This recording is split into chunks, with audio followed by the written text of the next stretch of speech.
પાટણ જિલ્લાના રાંધનપુર ખાતે કોંગ્રેસ દ્વારા જનમંચ કાર્યક્રમ વડ પાસળ તળાવ પાસે પૂર્વ પ્રદેશ કોંગ્રેસ પ્રમુખ અમિત ચાવડાની ઉપસ્થિતિમાં જનસભાથી વિધાનસભા સુધી યોજાયો હતો।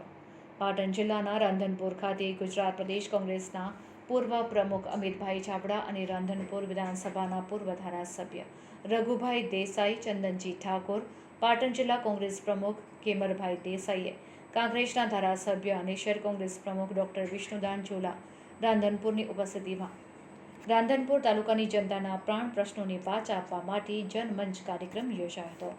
આ જનમંચ કાર્યક્રમમાં મોટી સંખ્યામાં લોકો પોતાના પ્રાણ પ્રશ્નો લઈને ઉપસ્થિત રહ્યા હતા। મોટી સંખ્યામાં રોડ, રસ્તા, પાણી, નર્મદા અને ભાડિયા ગામના સ્મશાનનો પ્રશ્ન ટોપ 10 પણ હતો। લોકો દ્વારા મોટી સંખ્યામાં ફોર્મ ભરી વિધાનસભા સુધી પહોંચાડવા ગુજરાત વિધાનસભાના વિરોધ પક્ષના નેતા અમિતભાઈ ચાવડાને ફોર્મ આપવામાં આવ્યા હતા।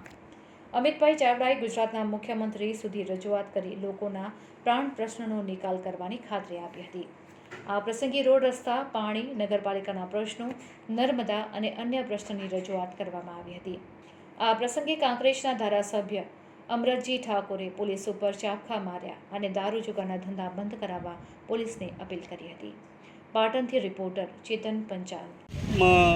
રાધનપુર ખાતે મોટી સમસ્યાઓ જોવા મળી અને આપના જ ધારાસભ્ય જે કોંગ્રેસના અમરતજી ઠાકોરે ગુજરાત સરકારમાં દારૂ અને જુગારના હટાવો ચાલે છે એવું જાહેર મંચમાં કીધું તો કોંગ્રેસ કેમ આનો સવાલ વિધાનસભામાં નથી? રાધનપુરની જનતાના અવાજને બુલંદ કરવા માટે કોંગ્રેસ આ જનમંચનો કાર્યક્રમ લઈને આજે રાધનપુરમાં આવી છે। તો આપ સૌએ જોયો છે કે જે રીતે લોકો ફરિયાદો કરવા આક્રોશ સાથે ઉમટી પડ્યા હતા કે રાધનપુરમાં છેલ્લા 1.5-2 વર્ષથી વહીવટદારનું શાસન છે। આખા રાધનપુર શહેરમાં તમામ રસ્તાઓ તૂટી ગયા છે। ખાડાનું રાજ હોય, ખાડાનું નગર હોય એવું રાધનપુરની સ્થિતિ છે। ચારે તરફ ગટરના પાણીની નિકાલની કોઈ વ્યવસ્થા નહીં હોવાને કારણે ગંદકી બેશુમાર છે, મચ્છરોનો ત્રાસ છે, લોકોનું આરોગ્ય બગડી રહ્યું છે। બીજી તરફ નગરપાલિકામાં ટેક્સ ભરતા હોવા છતાં આજે આ નગરપાલિકા વિસ્તારના રહીશોને નથી સારા પાકા રસ્તા મળતા, નથી શુદ્ધ પીવાનું પાણી મળતું, નથી સ્ટ્રીટ લાઇટની વ્યવસ્થા કે નથી રસ્તા કે બીજી કોઈ પણ ગટરની વ્યવસ્થા। આ તમામ પ્રશ્નોથી લોકોએ ખૂબ હેરાન પરેશાન થઈને આક્રોશ સાથે રજૂઆત કરી છે। સાથે સાથે ગ્રામ્ય વિસ્તારમાં પણ સાતલપુરમાં 2013થી કેનાલો બની હોય તેમ છતાં આજે 10 વર્ષ કરતાં વધારે સમયથી એક ટીપું પણ પાણી નથી આવ્યું। અહીંયા ટોલ નાકા પર સ્થાનિક લોકો પાસે ટેક્સ લેવામાં આવે છે, સર્વિસ રોડની કોઈ વ્યવસ્થા નથી, મીઠાના અગરિયાઓના પ્રશ્નો છે, ખેતીની જમીનના પ્રશ્નો છે, રોજગારીનો સૌથી મોટો પ્રશ્ન છે અને બીજી બાજુ મોંઘવારીથી લોકોને ઘર ચલાવવું મુશ્કેલ છે। અમરતજીભાઈ જે વાત કરી કે અહીંયા શુદ્ધ પીવાનું પાણી નથી મળતું પણ દારૂની રેલમછેલ છે અને જે હપ્તા રાજ ચાલે છે કે રાધનપુરથી લઈને મુખ્યમંત્રી કાર્યાલય સુધી દારૂના હપ્તા પહોંચે છે એટલે એને રોકવાવાળું કોઈ નથી। અહીં લોકોની સમસ્યાનું નિવારણ કરવાની કોઈ સરકારને ચિંતા નથી પણ દારૂ વધારે વેચાય અને એના હપ્તા મળે એની ચિંતા ચોક્કસ ગાંધીનગરથી થાય છે। એવો પ્રજાનો જે આક્રોશ છે, આજે કોંગ્રેસે જનમંચના માધ્યમથી આ તમામ પ્રશ્નોને જે પ્રજાનો અવાજ છે એને વાચા આપી છે। આવનારા દિવસોમાં આને જનસભાથી લઈને વિધાનસભા સુધી લઈ જવામાં આવશે। આની લેખિત રજૂઆતો પણ થશે ને જરૂર પડશે ત્યાં કોંગ્રેસ પાર્ટી આંદોલન કરી અને રસ્તા પર ઉતરીને પણ લોકોને ન્યાય મળે, સુવિધા મળે। જે પ્રજા ટેક્સ આપે છે એને એનો અધિકાર, એનો વિકાસનો લાભ મળે એના માટેની લડાઈ લડીશું। ભાડિયા ગામના વિચરતી સમુદાયના લોકોના સમથનના મામલે કોંગ્રેસ પ્રતિનિધિ મુલાકાત લેશે તો?